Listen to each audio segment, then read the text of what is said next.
Hello दोस्तों, सभी भाइयों को नमस्कार, राम राम। कैसे हो? Horse of Kutch Gujarat channel पे आपका हार्दिक स्वागत है। आज वीडियो की बात करें तो इस घोड़े का नाम है पेंटूड़ा और सवार की बात करें तो रोहित भाई डांगर और स्पीड की बात करें तो 33-34 स्पीड है। बहुत ही अच्छा लेवल चलता है दोस्तों।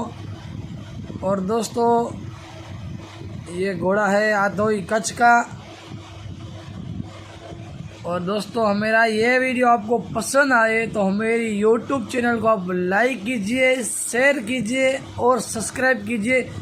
ऐसे ही नए वीडियो देखने के लिए मेरी YouTube चैनल पर बने रहना दोस्तों। धन्यवाद।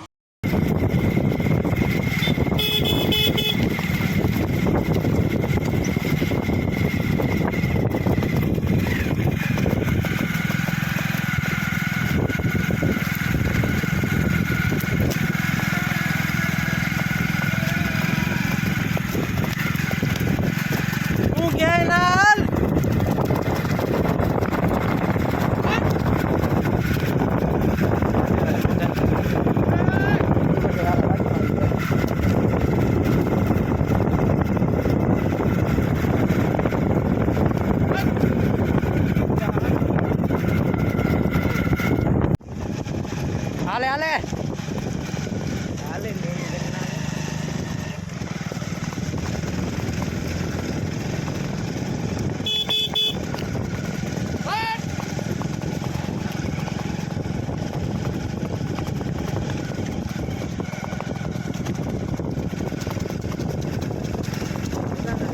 पगा नाट लूं।